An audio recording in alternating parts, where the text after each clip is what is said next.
बूढ़े कबूतर ने बताया, यदि आप बुढ़ापे में चैन से जीना चाहते हैं तो यह 3 बातें औलाद से कभी मत बताना। नमस्कार प्रिय दर्शकों, हर हर महादेव। बुढ़ापा जीवन का वह पड़ाव होता है जहां हर इंसान शांति, सम्मान और प्रेम की कामना करता है, लेकिन कई बार जीवन के कुछ सच अगर समय रहते संभाल कर रखे जाए तो बुढ़ापा अधिक सुकून भरा हो सकता है। आज की इस ज्ञानवर्धक कहानी में हम समझेंगे कि कौन सी 3 बातें ऐसी हैं जो हमें अपनी औलाद से छुपा लेनी चाहिए ताकि हमारी वृद्धावस्था शांतिपूर्ण और गरिमामय बनी रहे। प्रिय दर्शकों, हर माता पिता की इच्छा होती है कि उनकी संतान सुखी रहे, सफलता प्राप्त करें और एक श्रेष्ठ इंसान बने। माता पिता अपने बच्चों के लिए इस संसार के सबसे बड़े संरक्षक और आदर्श होते हैं, लेकिन क्या आप जानते हैं कि आपके द्वारा कहे गए प्रत्येक शब्द और किया गया प्रत्येक कर्म उनके मन और आत्मा पर गहरी छाप छोड़ता है। कई बार अनजाने में हम ऐसी गलतियां कर बैठते हैं जो बच्चों की मासूमियत और आत्मविश्वास को धीरे धीरे क्षीण कर देती है। आज हम उन 3 बातों का रहस्य उद्घाटन करेंगे जिन्हें माता पिता को अपनी संतान के समक्ष कदापि नहीं करना चाहिए, क्योंकि यह केवल उनके वर्तमान को ही नहीं बल्कि उनके संपूर्ण जीवन को प्रभावित कर सकती है। प्रिय दर्शकों, यह कोई साधारण कथा नहीं बल्कि जीवन का गूढ़ सत्य है जो शास्त्रों में भी वर्णित है। जैसे गरुड़ पुराण में कहा गया है कि जो भी कथा या शिक्षा अधूरी छोड़ी जाती है वह पाप का कारण बनती है, इसलिए इस कथा को अंत तक अवश्य सुने। यदि आप एक सच्चे सनातनी हैं और भगवान श्री राम में अटूट श्रद्धा रखते हैं तो कृपया अभी वीडियो को लाइक करें, चैनल को सब्सक्राइब करें और कमेंट में जय श्री राम लिखकर अपना समर्थन व्यक्त करें। तो आइए प्रिय दर्शकों, बिना किसी देरी के आरंभ करते हैं आज की प्रेरणादायक कथा। कोमल ने साड़ी पहनकर बड़ी श्रद्धा और आदर भाव से अपनी सासू मां गीता जी के चरण स्पर्श किए और विनम्रता से कहा, मां जी, मैं मायके जा रही हूं, भाई की शादी के लिए खरीदारी करनी है, इसलिए मम्मी ने बुलाया है। गीता जी ने शांत भाव से कहा, लेकिन बहू, तुम तो कल ही 3 दिन बाद मायके से वापस आई हो और अब फिर जाने की तैयारी कर रही हो। कोमल ने भाव से उत्तर दिया, हाँ मां जी, लेकिन मेरी छोटी बहन आज मायके आई है, वह बार बार दूसरे शहर से नहीं आ सकती, इसलिए मम्मी ने आज ही खरीदारी का निर्णय लिया है। गीता जी ने संयम से समझाते हुए कहा, यह तो ठीक है बहू, लेकिन ससुराल के प्रति भी तुम्हारी कुछ जिम्मेदारियां हैं। तुम जानती हो कि मुझे घुटनों की तकलीफ है और चलने फिरने में मुश्किल होती है, ऐसे में घर के कामकाज करना मेरे लिए संभव नहीं है। कोमल ने मुस्कुराते हुए कहा, मां जी, आपको काम करने की क्या जरूरत है, भाभी है ना, वे संभाल लेंगी। यह सुनकर रसोई में काम कर रही मीनू गुस्से से बाहर आई और तीव्र स्वर में बोली, क्या मैं इस घर की नौकरानी हूं जो दिन भर सारे काम करती रहूं और तुम जब चाहो अपना बैग उठाकर मायके चली जाओ? चुपचाप अपने कर्तव्य निभाओ और घर का काम संभालो। कोमल ने शांत स्वर में उत्तर दिया, मैं अभी कोई काम नहीं करूंगी, मेरी मम्मी ने बुलाया है और मैं जरूर जाऊंगी। गीता जी ने गंभीर स्वर में कहा, बहू, मीनू की बात भी गलत नहीं है, जैसे वह इस घर की बहू है वैसे ही तुम भी हो, फिर क्यों वह अकेले ही सारा काम करती रहे? कोमल ने थोड़ा झुंझलाते हुए कहा, मां जी, भाभी एक दिन काम कर लेंगी तो कोई पहाड़ नहीं टूटेगा। यह सुनकर मीनू भड़क गई और बोली, यह एक दिन की बात नहीं है, तुम्हारी हर रोज की यही आदत है, काम से बचने के लिए कोई ना कोई बहाना बना लेती हो। कोमल ने क्रोध में कहा, अगर मैं मायके जाती हूं तो आपको जलन होती है, मेरे घर वाले बुलाएंगे तो मैं जरूर जाऊंगी। गीता जी ने शांति से कहा, लेकिन बहू, घर के कामों में तुम्हें भी हाथ बटाना होगा। कोमल ने उत्तेजित स्वर में कहा, मैं सारा काम करती हूं घर का, अब क्या जान दे दूं अपनी? मीनू ने दृढ़ता से कहा, तो ठीक है मां जी, अब मैंने भी ठान लिया है कि मैं अकेले घर का कोई काम नहीं करूंगी। यह कहकर वह पैर पटकती हुई अपने कमरे में चली गई। कोमल ने दृढ़ स्वर में कहा, ठीक है, मत करो, लेकिन मैं तो मायके जरूर जाऊंगी। और वह घर से बाहर निकल गई। गृहस्थी की यह उलझनें गीता जी और जनक जी के मन को व्यथित कर रही थीं। उनके 2 बेटे थे, मनीष और दीपक। बड़े बेटे मनीष की पत्नी मीनू थी, जो ससुराल के कार्यों में पूर्ण निष्ठा से लगी रहती थी। छोटे बेटे दीपक की पत्नी कोमल थी, जो अक्सर मायके के बुलावे पर चली जाती थी। मनीष अपने पिता की किराने की दुकान संभालता था, जबकि दीपक बीमा एजेंट था। उसकी आय सीमित थी, इसलिए वह सरकारी नौकरी के लिए प्रयासरत था। थोड़ी देर बाद जनक जी थके हुए घर आए और कुर्सी पर बैठते हुए बोले, गीता, आज बहुत थक गया हूं। गीता जी ने स्नेहपूर्वक पूछा, क्यों जी, क्या दीपक आज भी दुकान पर नहीं गया? जनक जी ने गहरी सांस लेते हुए कहा, नहीं गीता, वह कहता है कि दुकान पर काम करना उसे पसंद नहीं है। कह रहा था कि अब सरकारी नौकरी के लिए तैयारी करनी है, लेकिन कौन समझाए उसे कि सरकारी नौकरी इतनी आसानी से नहीं मिलती, और फिर दुकान पर मनीष को भी उसकी मदद की जरूरत है।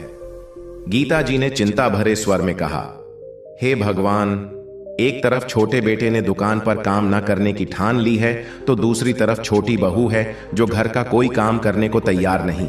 जनक जी ने फिर कहा, गीता, बहुत भूख लगी है, बहू से कहो खाना लगा दे। गीता जी खुद ही उठकर रसोई की ओर बढ़ने लगी, लेकिन उनके घुटनों में दर्द था, जिससे चलने में तकलीफ हो रही थी। यह देखकर जनक जी बोले, अरे भाग्यवान, बहू कहां है? उसे कह दो खाना लगाने के लिए। गीता जी ने धीरे से कहा, अजी, किसी ने खाना बनाया ही कहां है? आपकी छोटी बहू रोज की तरह तैयार होकर मायके चली गई, और अब उसकी देखा देखी बड़ी बहू ने भी काम करने से मना कर दिया है। यह सुनकर जनक जी ने मीनू को आवाज दी, बड़ी बहू। मीनू बाहर आई तो जनक जी ने कहा, बहू, आखिर ये क्या हो रहा है? तुमने खाना बनाने से मना कर दिया? छोटी बहू तो ना समझ है, लेकिन तुम्हें तो समझदारी से काम लेना चाहिए था। मीनू ने शांत लेकिन दृढ़ स्वर में कहा, बाबूजी, आप ही बताइए, ये सब कब तक चलेगा? सारा दिन सिर्फ मैं ही क्यों रसोई में काम करती रहूं? आपकी छोटी बहू के हाथों में क्या मेहंदी लगी है? और वहां दुकान पर मेरे पति भी दिन भर मेहनत करते हैं और घर चलाते हैं। क्या देवर जी का फर्ज नहीं बनता कि वे भी घर के खर्चों में सहयोग दें? हम दोनों पति पत्नी ही क्यों नौकरों की तरह सारे काम में जुटे रहें?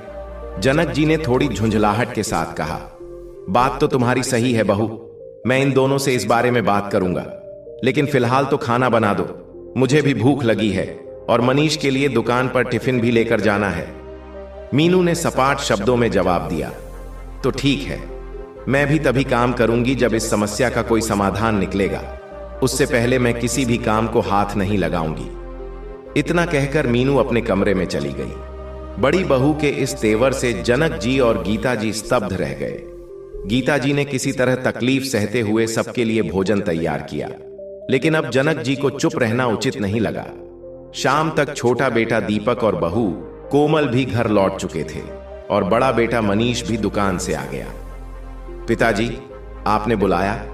दोनों बेटे अपने पिता के पास बैठते हुए बोले। जनक जी ने गंभीर स्वर में कहा, बेटा दीपक, अब तुम्हें भी अपनी जिम्मेदारी समझनी चाहिए। कैसी जिम्मेदारी पिताजी? दीपक ने पूछा। मेरा मतलब यह है कि तुम्हारा बड़ा भाई आखिर कब तक अकेले घर चलाएगा? मैं सोच रहा हूं कि अब बंटवारा कर देना ही उचित होगा, ताकि रोज रोज के झगड़े खत्म हो जाएं। तभी मनीष बोला, लेकिन पिताजी, मुझे नहीं लगता कि बंटवारे से समस्या का समाधान होगा। मुझे तो लगता है कि अगर सभी लोग अपनी अपनी जिम्मेदारी समझें और मिलजुल कर काम करें तो सब कुछ ठीक हो सकता है।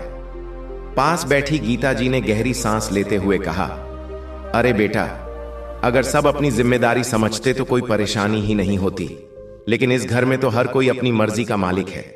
और फिर तू भी कब तक अपने छोटे भाई के परिवार का भार उठाएगा?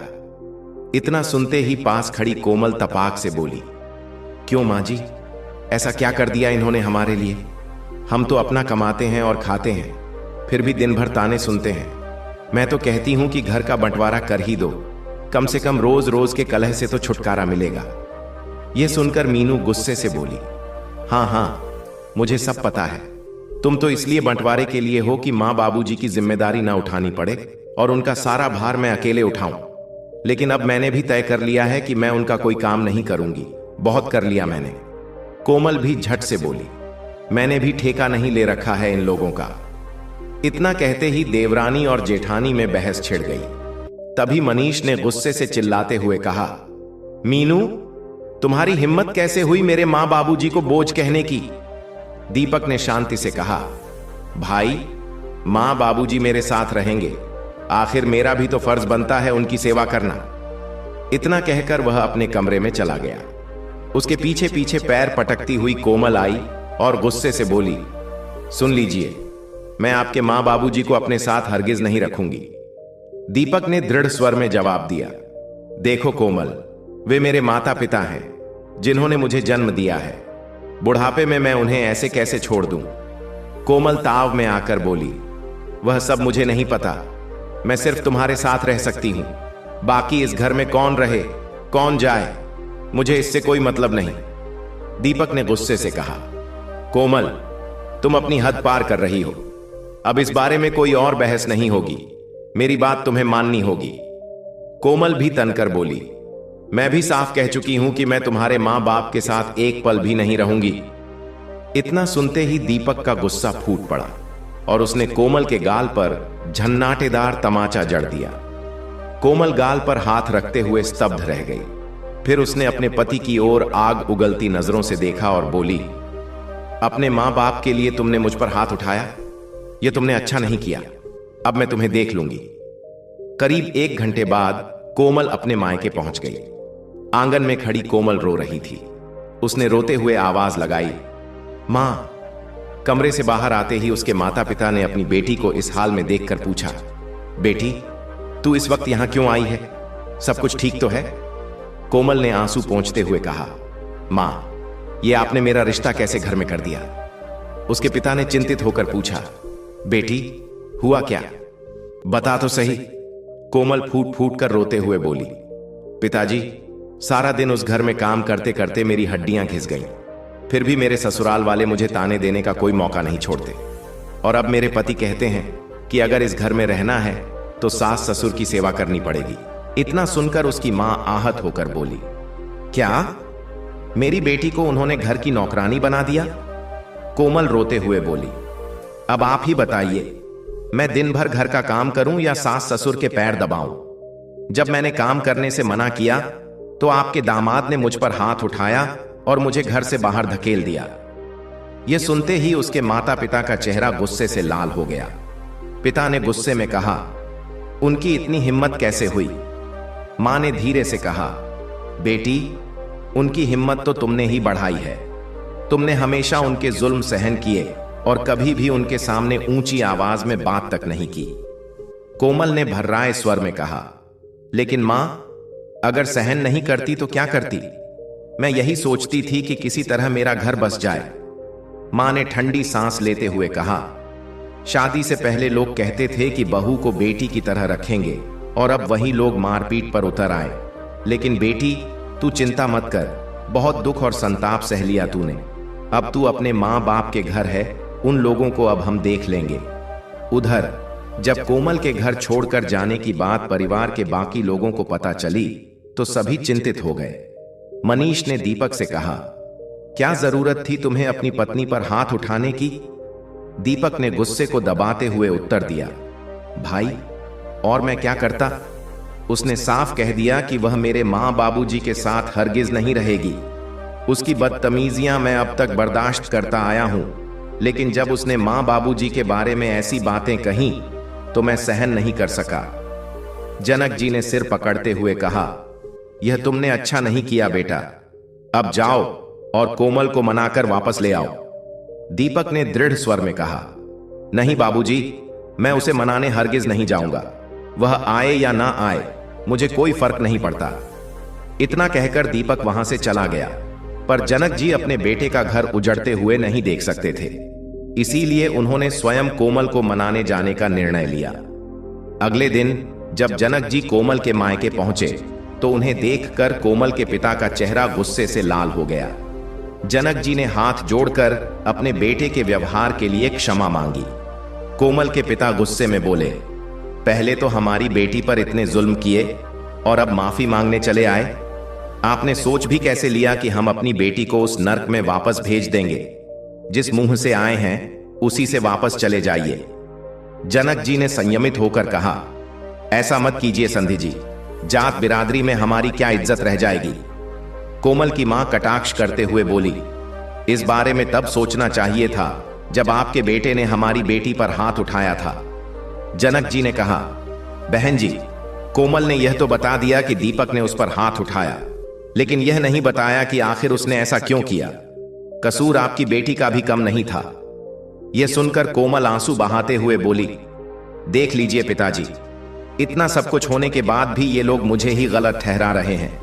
पहले इन्होंने मेरे साथ मारपीट की और अब अगर बस चलेगा तो मुझे जान से मारने में भी पीछे नहीं हटेंगे। कोमल के पिता गुस्से से बोले, देखिए भाई साहब, अब हम कुछ नहीं सुनना चाहते।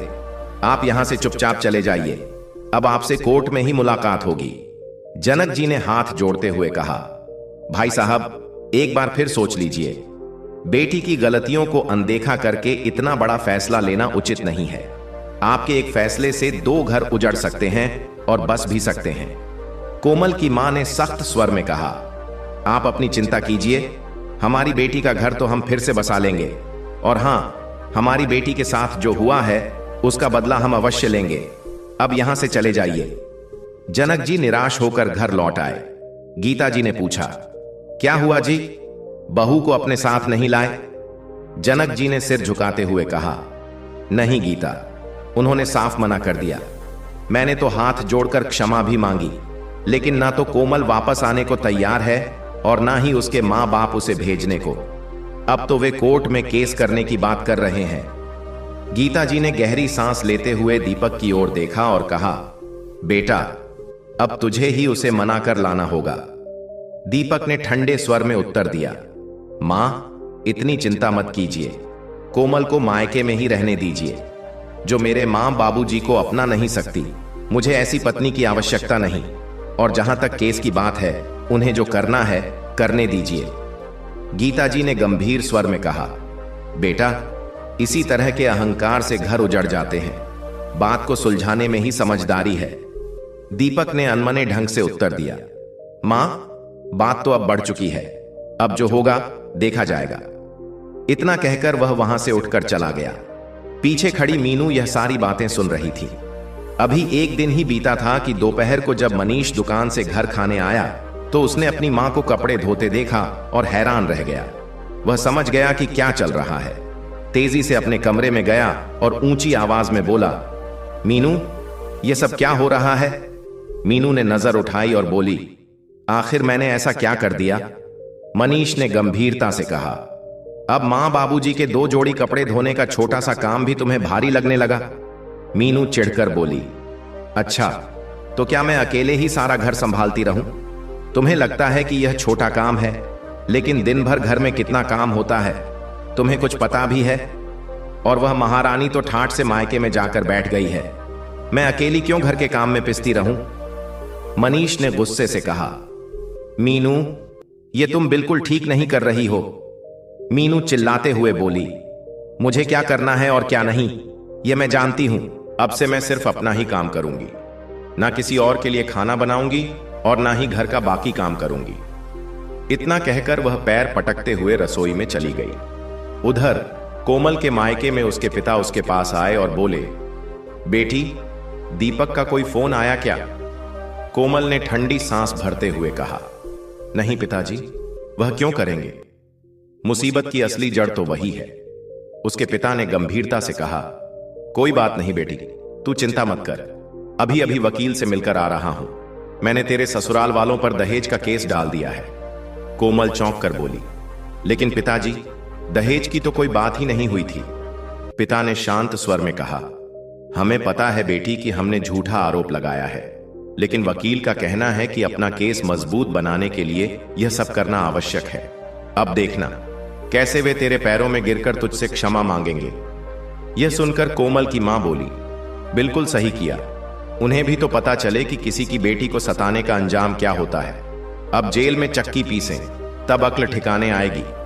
फिर उन्होंने कोमल से कहा, बेटी, अब तुम आराम करो, चिंता करने की कोई आवश्यकता नहीं। इतना कहकर उसके पिता कमरे से बाहर चले गए। उधर कोमल के ससुराल में मीनू अब अपना खाना अलग पकाने लगी थी। मनीष को यह सब बिल्कुल अच्छा नहीं लग रहा था। रविवार का दिन था। मनीष बिस्तर पर गुमसुम लेटा हुआ था। उसके मन में विचारों का तूफान उमड़ रहा था। तभी मीनू उसके पास आई और बोली, सुनिए, सुबह के 10 बज चुके हैं और आपने अब तक नाश्ता भी नहीं किया। रात को भी बिना खाए सो गए थे। मैं नाश्ता लाती हूं, उठकर खा लीजिए। मनीष ने गहरी सांस लेते हुए कहा, खाना मैं तभी खाऊंगा जब मेरे साथ तुम माँ और बाबूजी का भी खाना लगाओगी। वे मंदिर से लौटते ही होंगे, तुम उनका नाश्ता भी बना दो। मीनू गुस्से से बोली, अच्छा तो अभी तक उसी बात को पकड़े बैठे हैं, लेकिन मेरी भी जिद है कि अब मैं उनका खाना नहीं बनाऊंगी। मनीष ने ठंडे स्वर में कहा, तो ठीक है, फिर मैं भी खाना नहीं खाऊंगा। मीनू झल्लाकर बोली, ठीक है, आप भूखे ही बैठे रहिए, मैंने तो आपको खाना बनाने को कहा ही नहीं। मनीष गुस्से में ऊंची आवाज में बोला, तुम चली जाओ यहां से, मुझे अकेला छोड़ दो। मीनू आग बबूला होकर बोली, अगर तुम्हारा यही हाल रहा तो मैं भी कोमल की तरह अपने मायके चली जाऊंगी। मनीष ने ठंडे स्वर में जवाब दिया, जाओ ना, तुम्हें रोका किसने है? मीनू तुनक कर बोली, अच्छा तुम्हें मेरी जरूरत ही नहीं है, तो ठीक है, मैं जा रही हूं। फिर बैग पैक करते हुए बोली, सुन लो, अगर मैं एक बार चली गई तो वापस कभी नहीं आऊंगी, उसके बाद अपने मां बाप के साथ ही रहना। इतना कहकर मीनू घर से बाहर चली गई। उधर जब मीनू बैग लेकर अचानक अपने मायके पहुंची तो उसे देखकर उसके पिता थोड़े हैरान रह गए। अरे बिटिया, तुम अचानक यहां, ना कोई फोन ना कोई खबर। मीनू ने थकी हुई आवाज में कहा, फोन करने का समय ही कहां था पिताजी।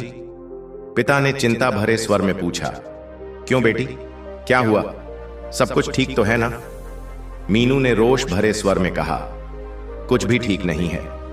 एक तरफ मेरे सास ससुर हैं जिन्होंने मेरा जीना मुश्किल कर दिया है, और दूसरी ओर आपका दामाद है जो मुझसे ठीक से बात तक नहीं करता। अब यहां ना आती तो और क्या करती? पिता ने गहरी सांस लेते हुए पूछा, तो इसका मतलब तू अपने ससुराल वालों से लड़ झगड़ कर यहां आई है, खुशी खुशी नहीं? मीनू ने सिर झुकाकर कहा, हां पिताजी, लेकिन मेरे पास कोई और रास्ता नहीं था। मेरी देवरानी ससुराल की जिम्मेदारियों से बचने के लिए मायके में जाकर बैठ गई और सारा काम का बोझ मुझ पर डाल दिया। लेकिन अब मैंने ठान लिया है कि मैं उस घर में सास ससुर की नौकरानी बनकर नहीं रहूंगी। यही बात मैंने अपने पति से कही तो उन्होंने मुझे घर से निकल जाने को कह दिया। यह सुनकर मीनू की मां ने उसे डांटते हुए कहा, तो क्या सास ससुर की सेवा से बचने के लिए तुम यहां आकर बैठ गई? हमने तो तुम्हें ऐसे संस्कार नहीं दिए थे। मीनू ने पलटकर कहा, लेकिन मां, सास ससुर क्या सिर्फ मेरे हैं, मेरी देवरानी के नहीं? तो मैं अकेले उनका बोझ क्यों उठाऊं? मां ने शांत स्वर में समझाया, नहीं बेटी, यह सोच गलत है। घर के बड़े बुजुर्ग बोझ नहीं होते, सास ससुर की सेवा तो किस्मत वालों को मिलती है। मुझे एक बात बता, 7 साल हो गए तेरी शादी को, क्या कभी तेरे सास ससुर ने तुझे डांटा है? अरे वे तो ऊंची आवाज में बात तक नहीं करते। और तेरे दामाद जी, वह भी तेरा कितना ख्याल रखते हैं, उन्होंने हमेशा हमारे परिवार की इज्जत की है। मीनू की मां ने आगे कहा, याद है जब तेरे पिताजी को हार्ट अटैक आया था तो मेरे एक फोन पर ही वह तुरंत हमारी मदद के लिए आ गए थे। हर मुश्किल वक्त में उन्होंने हमारे साथ खड़े होकर बेटे की कमी महसूस नहीं होने दी। अब तू बता, अगर बदले में वे इतना चाहते हैं कि तू उनके मां बाप का भी ख्याल रखे जैसे अपने मां बाप का रखती है, तो इसमें क्या गलत है? लेकिन तू तो उनसे झगड़ा करके यहां चली आई। मीनू के पिता ने सिर हिलाते हुए कहा, बेटी, रिश्ता दोनों ओर से निभाया जाता है। अगर तू अपने पति से उम्मीदें रखती है तो उनकी उम्मीदों पर भी खरा उतरना सीख। माता पिता की बात सुनकर मीनू की आंखें शर्म से झुक गईं। उसने धीरे से कहा, मां, मुझसे बहुत बड़ी गलती हो गई। मैं तो बस उन्हें धमकी दे रही थी कि मैं घर छोड़कर चली जाऊंगी, लेकिन जब उन्होंने ही मुझे निकल जाने को कह दिया तो मैंने इसे अपने आत्मसम्मान का सवाल बना लिया। अब समझ नहीं आ रहा कि किस मुंह से वापस जाऊं। यह कहते कहते मीनू रोने लगी। उधर दोनों बहुओं का हाल देखकर जनक जी बहुत गहरी सोच में बैठे हुए थे। तभी गीता जी उनके पास आकर बैठ गईं। गीता जी ने उन्हें परेशान देखकर पूछा, क्या हुआ जी, क्या सोच रहे हैं? जनक जी ने भारी मन से कहा, गीता, सोच रहा हूं कि कभी हमारा परिवार कितना हंसता खेलता हुआ करता था। न जाने किसकी नजर लग गई हमारे घर को। छोटी बहू का स्वभाव तो शुरू से थोड़ा रूखा था, लेकिन बड़ी बहू से तो ऐसी उम्मीद नहीं थी। गीता जी ने सहमति जताते हुए कहा, सोचा था दोनों बेटों की शादी हो जाएगी तो बहुएं घर की जिम्मेदारी संभाल लेंगी और हमारा बुढ़ापा आराम से कटेगा। लेकिन किसे पता था कि बुढ़ापे में यह दिन भी देखने पड़ेंगे। यह बातें चल ही रही थीं कि दरवाजे की घंटी बजी। जनक जी ने दरवाजा खोला तो सामने मीनू अपने पिता के साथ खड़ी थी। जनक जी ने उन्हें अंदर बुलाया। मीनू ने तुरंत अपने सास ससुर के पैर छू लिए। मीनू के पिता ने कहा, आपकी बेटी की तरफ से मैं आपसे माफी मांगता हूं। जैसे ही हमें पता चला कि यह ससुराल में झगड़ा करके मायके आई है, मैं इसे उल्टे पांव वापस ले आया। जनक जी ने हाथ जोड़कर कहा, अरे नहीं भाई साहब, आप क्यों माफी मांगते हैं? बच्चे हैं, गलती हो ही जाती है। हमारी बेटी घर वापस आ गई, हमारे लिए यही बहुत है। थोड़ी देर बातचीत के बाद मीनू के पिता उसे ससुराल में छोड़कर वापस चले गए। बड़ी बहू के वापस आने से जनक जी और गीता जी ने राहत की सांस ली। शाम को जब मनीष घर वापस आया तो उसने बिना कुछ कहे पत्नी को नजरअंदाज किया और अपने कमरे में चला गया। मीनू उसके पास जाकर बोली, सुनिए, मुझे अपनी गलती का एहसास हो गया है। मेरी माँ पिताजी ने मुझे सब समझा दिया है। मैं वादा करती हूं कि आगे से माँ बाबूजी की सेवा में कोई कमी नहीं आने दूंगी। मैं उन्हें अपने माता पिता की तरह ही मानूंगी और उनकी पूरी सेवा करूंगी। मनीष ने गहरी सांस लेते हुए कहा, मीनू, क्या हमारा प्यार इतना कमजोर था कि छोटी सी मुसीबत आने पर तुम अपना बैग उठाकर मायके चली गई? मीनू रोते हुए बोली, सच कहूं तो मैं घर छोड़कर जाना नहीं चाहती थी। मनीष मुस्कुराते हुए बोला, ठीक है मीनू, और उसने उसे गले से लगा लिया। पुलिस अधिकारी ने कहा, लेकिन आपकी बहू ने आपके पति और सास ससुर पर मारपीट कर घर से बाहर निकालने का आरोप लगाया है। जनक जी ने गुस्से और दुख से भरकर कहा, नहीं इंस्पेक्टर साहब, यह बिल्कुल झूठ है। हमने तो उसे उंगली तक नहीं लगाई। पति पत्नी में थोड़ी बहस हो गई थी, जिससे वह नाराज होकर मायके चली गई। मैं तो उसे मनाने भी गया था, उनके आगे हाथ भी जोड़े थे, लेकिन उन्होंने हमारी बात नहीं मानी। पुलिस अधिकारी ने गंभीर स्वर में कहा, देखिए, बेहतर होगा कि आप लोग आपस में समझौता कर लें। अगर मामला कोर्ट में गया तो पूरा परिवार मुश्किल में फंस जाएगा। आपके पास 24 घंटे का समय है। या तो मामला सुलझा लें और कल थाने में हाजिरी लगाएं, नहीं तो हम आकर आपको ले जाएंगे। इंस्पेक्टर की बातें सुनकर जनक जी और गीता जी का दिल दहल गया। ठीक है इंस्पेक्टर साहब, मैं उनसे बात करने की कोशिश करूंगा, जनक जी ने हाथ जोड़ते हुए कहा और गुमसुम से आंगन में रखी चारपाई पर बैठ गए। शाम को जब उनके दोनों बेटे घर लौटे तो जनक जी ने उन्हें पूरी बात बताई। दहेज के झूठे आरोप सुनकर दीपक गुस्से से भर गया और बोला, उनकी हिम्मत कैसे हुई हम पर इतना घटिया इल्जाम लगाने की? मनीष ने शांत स्वर में समझाया, दीपक, गुस्से से कोई हल नहीं निकलेगा। आराम से फोन करके बात करो, समस्या का हल जरूर निकलेगा। दीपक ने अपनी पत्नी कोमल को फोन लगाया, लेकिन उसके पिता ने फोन उठा लिया। पिताजी, छोटी सी बात पर आपने हमारे खिलाफ पुलिस में शिकायत दर्ज करवा दी। उसके पिता सख्त स्वर में बोले, बेटा, तुमने हमारी बेटी पर हाथ उठाया, क्या यह छोटी सी बात थी? पिताजी, गुस्से में मुझसे गलती हो गई, लेकिन आपने तो मेरे मां बाबूजी पर भी दहेज लेने का झूठा आरोप लगा दिया। उनका तो कोई कसूर नहीं था। कोमल के पिता बोले, देखो दीपक, मैं तुमसे कोई बात नहीं करना चाहता। अब हमारी मुलाकात कोर्ट में ही होगी। दीपक गुस्से से बोला, ठीक है, फिर मामला कोर्ट में जाने दो। झूठे आरोपों के बल पर कोई केस नहीं जीत सकता। इतना कहकर दीपक ने फोन काट दिया और सिर पकड़कर बैठ गया। मनीष ने उसे समझाते हुए कहा, चिंता मत करो, मैं एक अच्छे वकील को जानता हूं, सब ठीक हो जाएगा। कुछ देर बाद मनीष वकील से मिलने चला गया। कोर्ट की कार्रवाई शुरू हो गई। घर के सभी लोग हर पल इसी चिंता में रहते कि आखिर इसका नतीजा क्या होगा। धीरे धीरे कई महीने बीत गए। एक शाम जब मनीष और जनक जी कोर्ट से घर लौटे तो मीनू ने पानी देते हुए पूछा, क्या कहा वकील ने, कब तक चलेगा यह केस? मनीष मुस्कुराते हुए बोला, भगवान ने हमारी सुन ली, हम केस जीत गए हैं। यह सुनकर घर के सभी लोगों के चेहरे खुशी से खिल उठे। गीता जी ने राहत की सांस लेते हुए कहा, भगवान के घर में देर है, अंधेर नहीं। दीपक भी मुस्कुराते हुए बोला, अरे मां, एक नहीं, दो खुशखबरी हैं, मुझे सरकारी नौकरी भी मिल गई है। यह सुनकर माता पिता की खुशी का ठिकाना न रहा। घर में तो जैसे उत्सव सा माहौल बन गया। कुछ दिन बाद गीता जी ने अपने पति से कहा, मुझे लगता है कि अब हमें दीपक के लिए कोई अच्छा सा रिश्ता देख लेना चाहिए। जनक जी हैरानी से बोले, अरे ये तुम कैसी बातें कर रही हो गीता? गीता जी ने समझाते हुए कहा, देखिए जी, उन्होंने तो तलाक के कागज भी भेज दिए हैं। जब तलाक ही होना है तो फिर रिश्ता देखने में क्या हर्ज है? जनक जी बोले, ठीक है, लेकिन कोई भी फैसला लेने से पहले एक बार दीपक से बात कर लो। उधर केस हार जाने के बाद कोमल के मायके में मातम सा छा गया।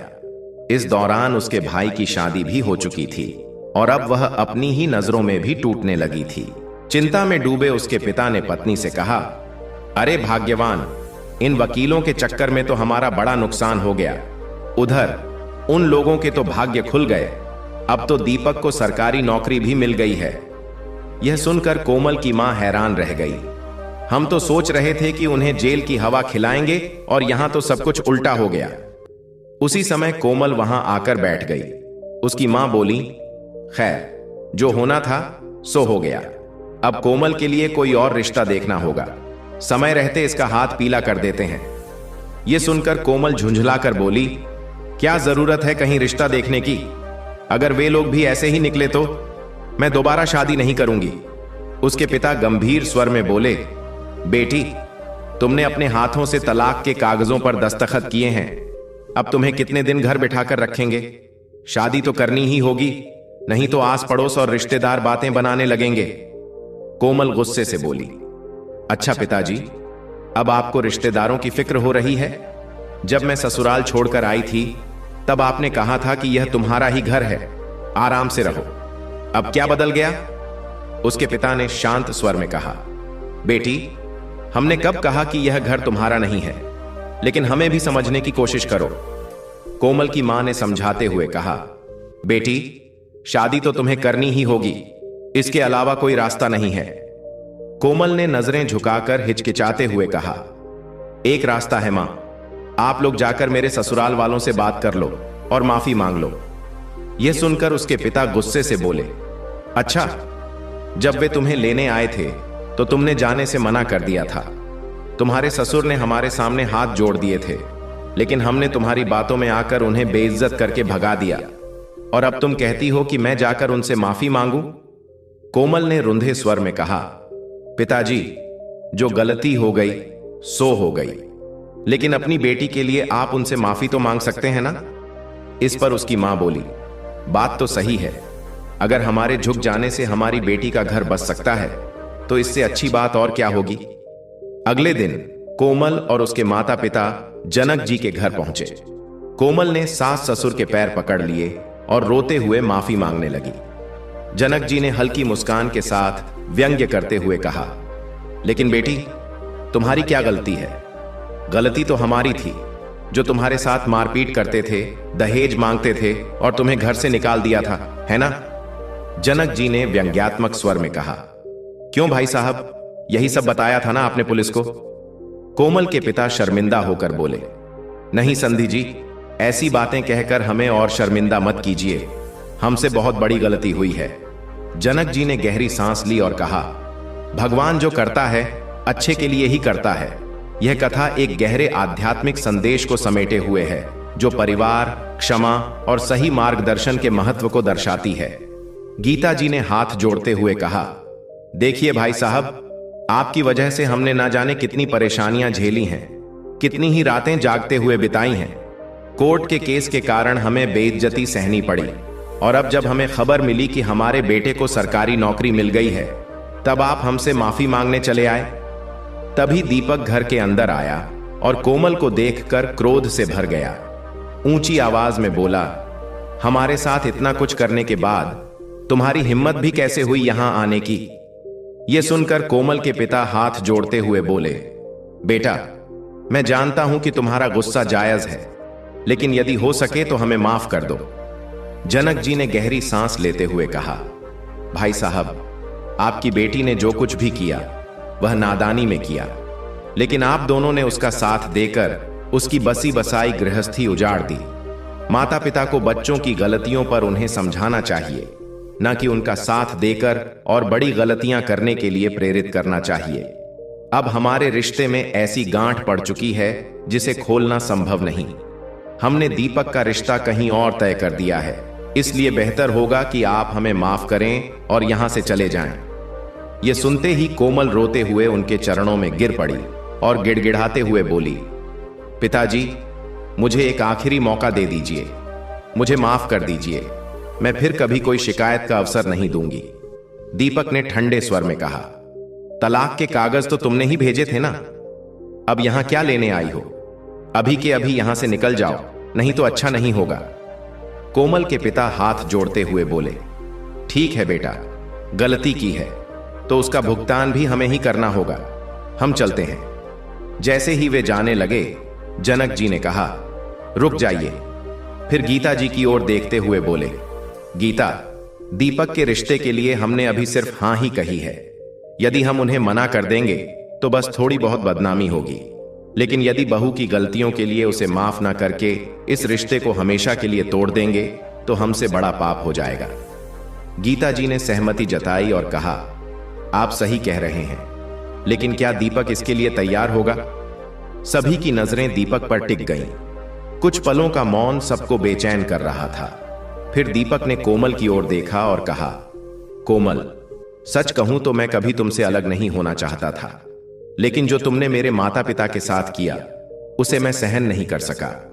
मुझे खुशी है कि तुम्हें अपनी गलती का एहसास हुआ। गलती तो मुझसे भी हुई थी, जो गुस्से में आकर तुम पर हाथ उठा दिया, लेकिन अब मेरी जिंदगी में वापस आ जाओ, मुझे तुम्हारी जरूरत है।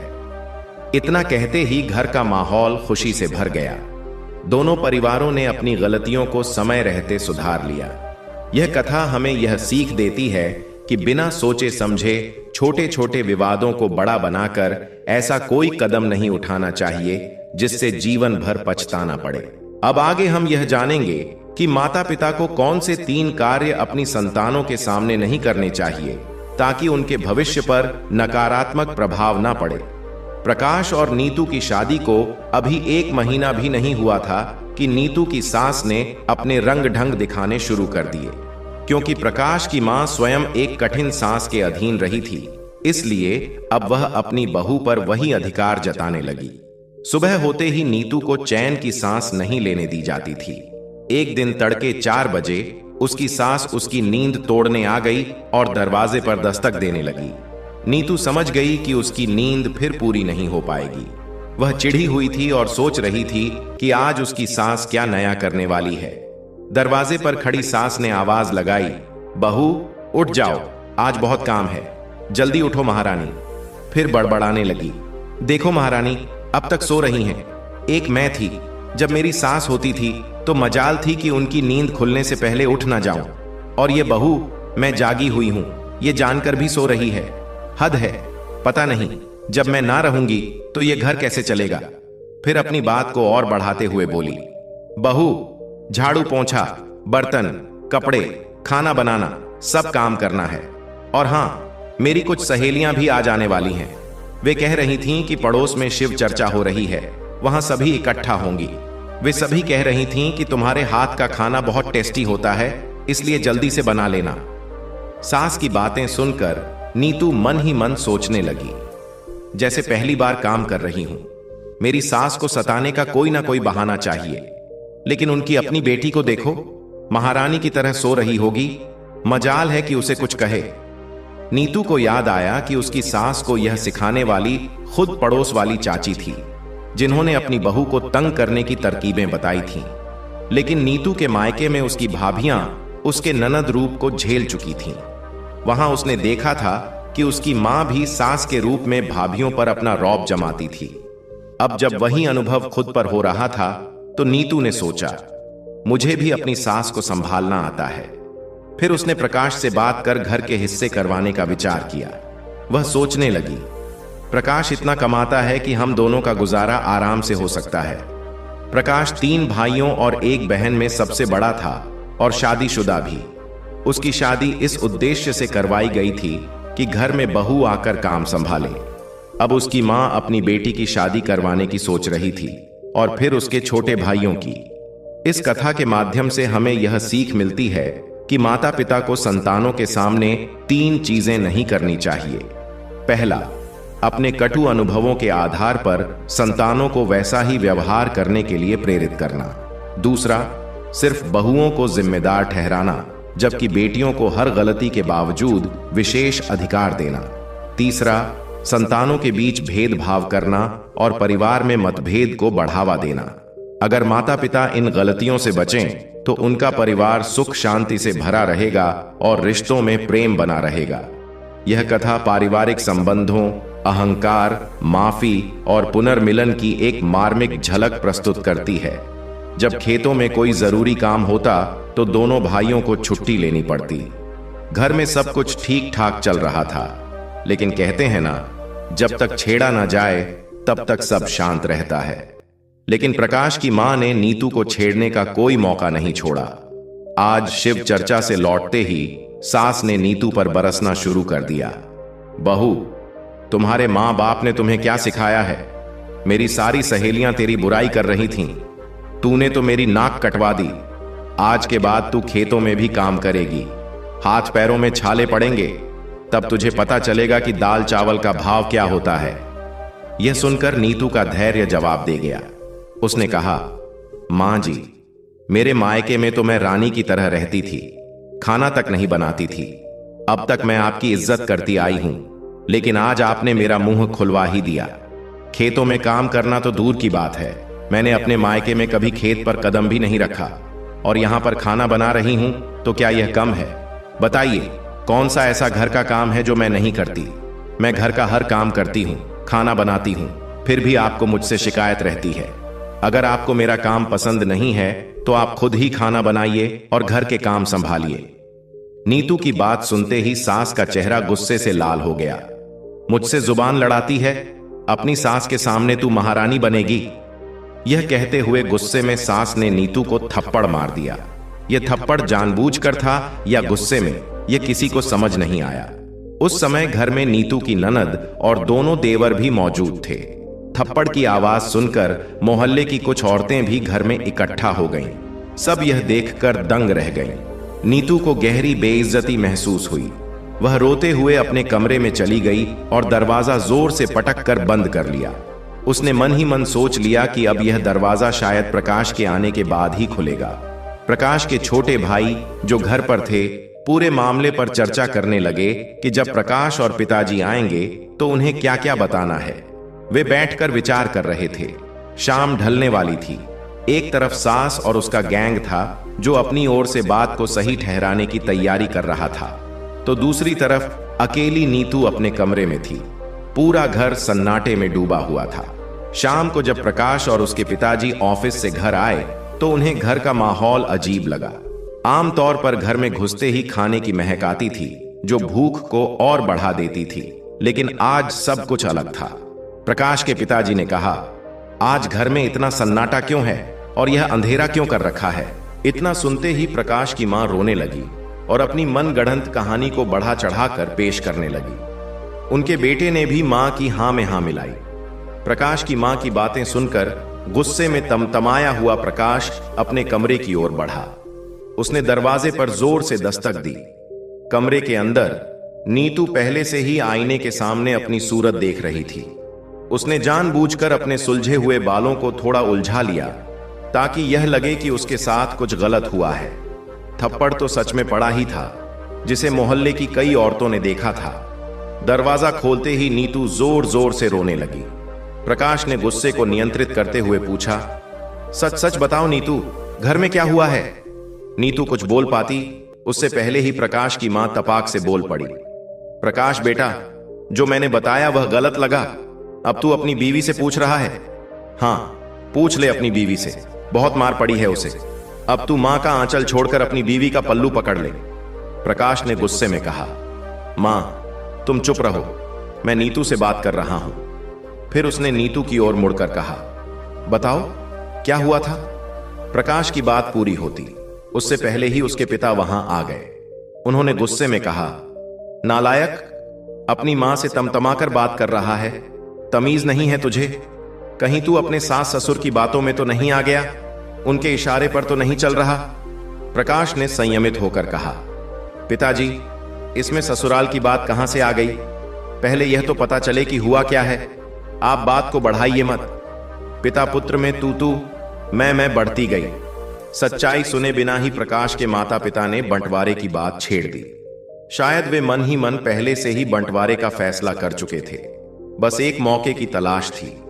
प्रकाश के पिता गुस्से में बोले, तुमसे घर नहीं संभल रहा ना, तो अपना हिस्सा ले लो और अलग हो जाओ। तुम भी चैन से रहो और हमें भी रहने दो। प्रकाश गुस्से में कहने लगा, हां पिताजी, कर दीजिए अलग। हमें भी यह किचकिच पसंद नहीं है। क्या कभी मां को भी समझाया है आपने? यह सुनकर उसके पिता गंभीर होकर बोले, बस बहुत हो गया प्रकाश, अब तू चुप रह। कल सुबह इस बात का फैसला हो जाएगा। अगले दिन पंचायत के सामने बंटवारे की प्रक्रिया शुरू हुई। खेतीबाड़ी और घर की जमीन का बंटवारा तय हुआ। फैसला हुआ कि 20 धुर जमीन तीनों भाइयों में बांटी जाएगी। जो भाई मां बाप की देखभाल करेगा उसे अतिरिक्त जमीन मिलेगी। घर का सामान भी तीनों भाइयों में बांट दिया गया। परिवार में अब शांति थी, लेकिन मोहल्ले में चर्चाएं चल रही थीं। नीतू और उसकी सास को अपनी अपनी गलती का एहसास हुआ। दोनों के मन में माफी मांगने का ख्याल आया, लेकिन अहम बीच में आ गया। एक दिन प्रकाश की मां ने देखा कि प्रकाश और नीतू अस्पताल जा रहे हैं। उनकी चिंता बढ़ गई। उन्होंने खुद को रोक नहीं पाया और पूछा, प्रकाश बेटा, क्या हुआ? बहू को अस्पताल क्यों ले गए थे? सब ठीक तो है ना? प्रकाश ने हल्के से मुस्कुराते हुए जवाब दिया, मां, वह मां बनने वाली है। यह सुनते ही प्रकाश की मां की खुशी का ठिकाना नहीं रहा। सारी बातें भूलकर वह नीतू के पास पहुंच गई। प्रकाश ने इशारे से नीतू को समझा दिया कि सब ठीक से बात करना। अब प्रकाश की मां पूरी तरह से नीतू की देखभाल में लग गई। इधर नीतू की ननद की शादी भी तय हो गई थी। संयोग ऐसा बना कि एक तरफ उसकी ननद की विदाई हो रही थी और दूसरी तरफ नीतू ने एक बेटे को जन्म दिया। घर में खुशियों की बाढ़ आ गई। परिवार फिर से एक हो गया। लेकिन अब सब पहले से समझदार हो चुके थे। समय, परिस्थिति और जीवन के अनुभवों ने उन्हें यह सिखा दिया था कि रिश्तों में अहंकार नहीं, बल्कि प्रेम और समझदारी होनी चाहिए। उनके माथे पर पसीना छलकने लगा और वे मन ही मन बड़बड़ाने लगे। प्रकाश के पिताजी लगातार बोले जा रहे थे। विपिन ने झल्ला कर कहा, पिताजी, आपने किससे पूछकर मेरी शादी तय कर दी? मुझे शादी नहीं करनी है। अगर आप शादी तय करने जा रहे थे तो कम से कम हमसे पूछ तो लिया होता। आखिर शादी मुझे करनी है, आपको नहीं। अनिल भी तुरंत बोल पड़ा, विपिन भैया बिल्कुल सही कह रहे हैं। मैं कोई बलि का बकरा हूं क्या जो किसी से भी शादी कर लूं? पिताजी, आपने बिना पूछे मेरी भी शादी तय कर दी। क्या सोचते हैं आप, मैं भी किसी नीतू भाभी की तरह किसी को नौकरानी बनाकर ले आऊंगा? नहीं पिताजी, मैं जिससे चाहता हूं उसी से शादी करूंगा। पिताजी गंभीर स्वर में बोले, बेटा, यह तुम क्या कह रहे हो?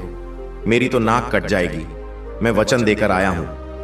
अनिल गुस्से में बोला, नाक कट जाए तो कट जाए, लेकिन मुझसे पूछे बिना शादी तय करने की हिम्मत भी कैसे की आपने?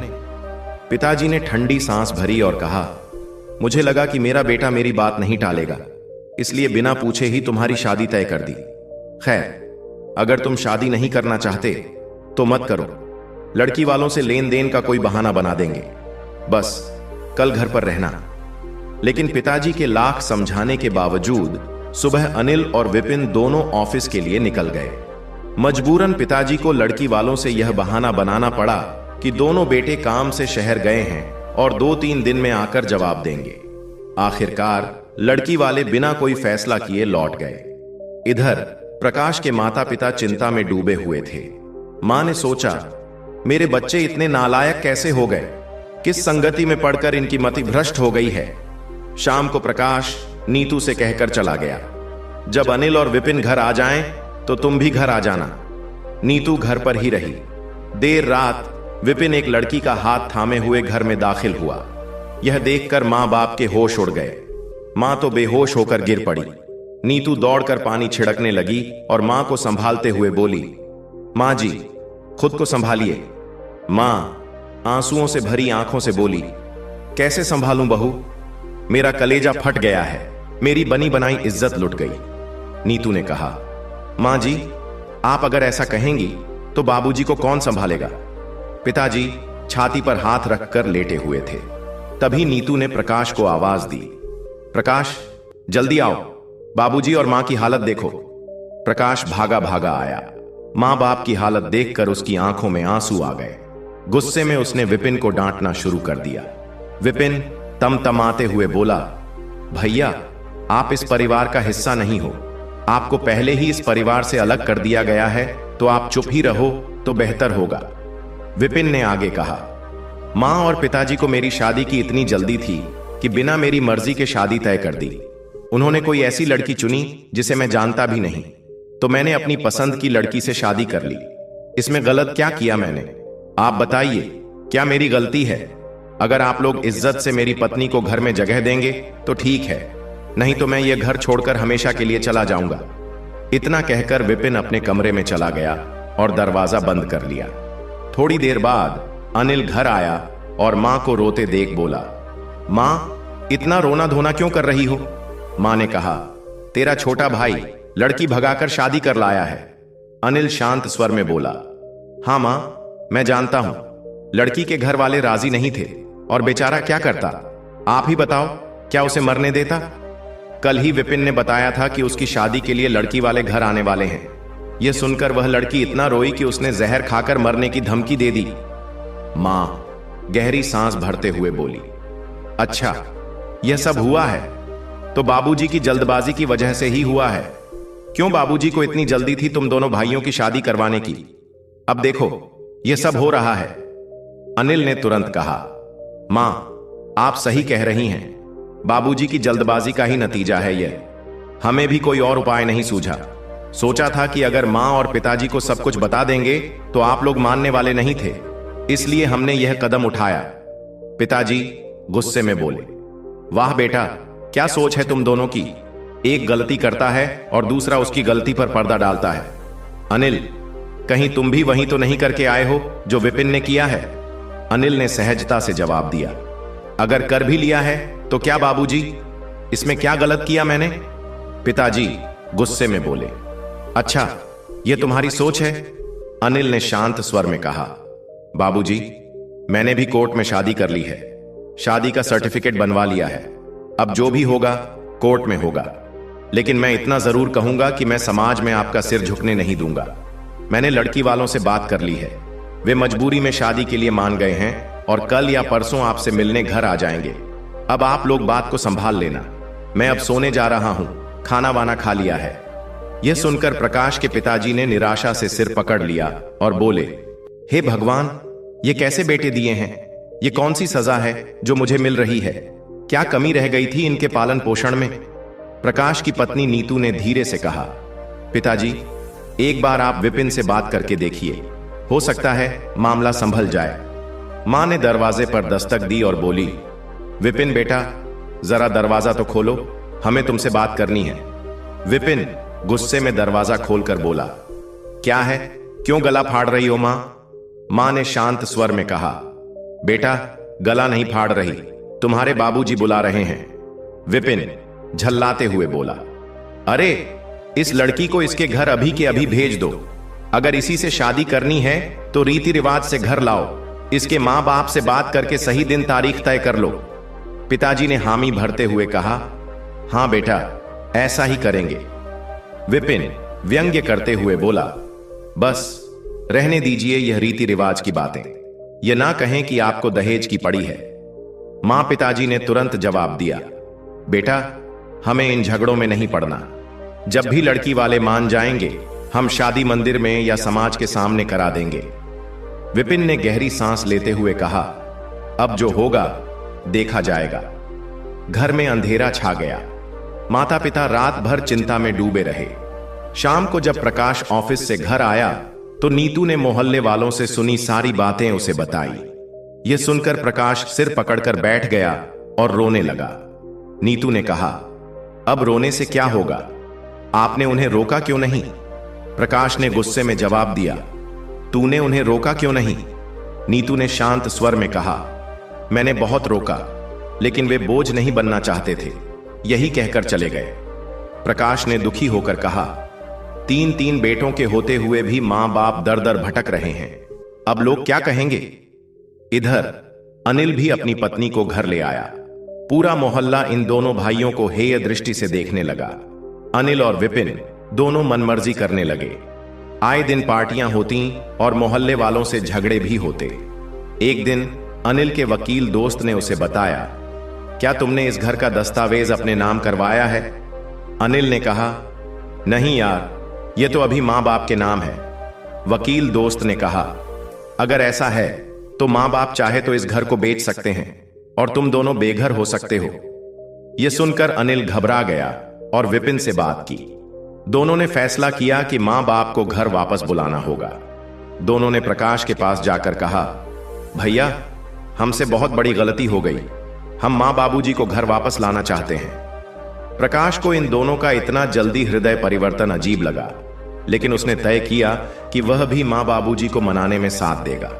प्रकाश ने कहा, ठीक है, कल चलेंगे, लेकिन आज ऑफिस में एक जरूरी मीटिंग है, अभी नहीं जा सकता।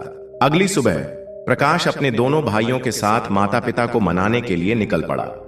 वह मन ही मन खुश था और सोच रहा था, मां बाबूजी मुझे बहुत मानते हैं, जैसे ही उन्हें देखूंगा उनके पैरों पर गिर जाऊंगा, वे मुझे सीने से लगा लेंगे।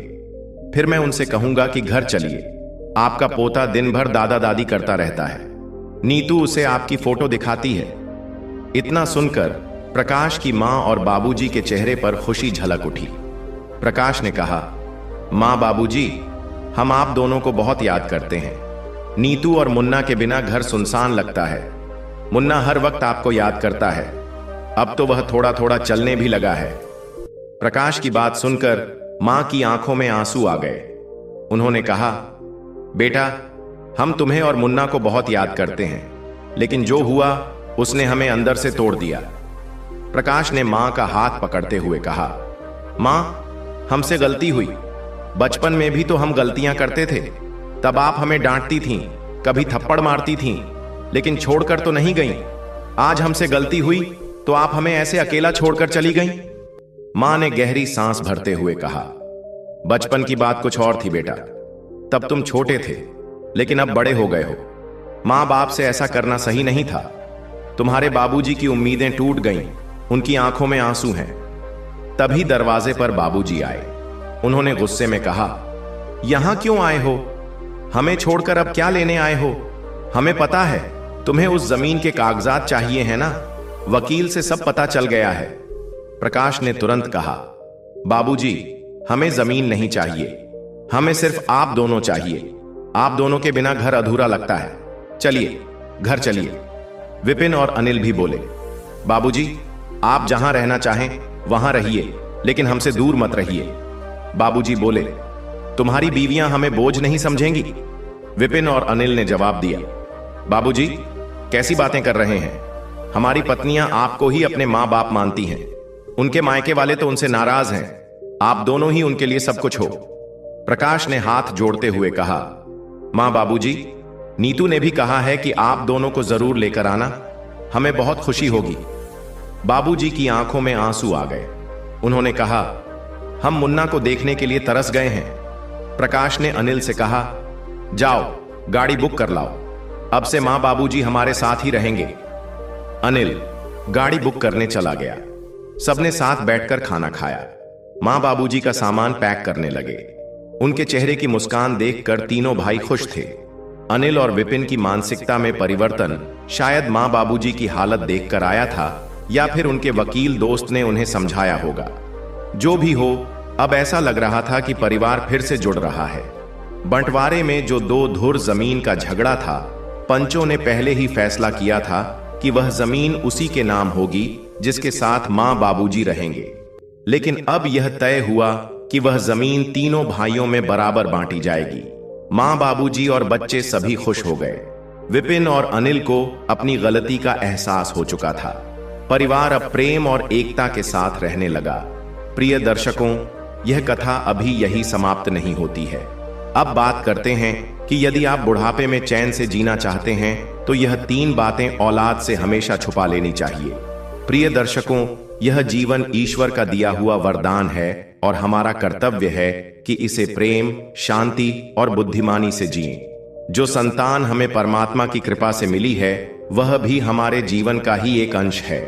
लेकिन कुछ बातें ऐसी होती हैं जो अगर हम अपने बच्चों के सामने न करें तो हमारा जीवन अधिक सुखमय और संतुलित हो सकता है।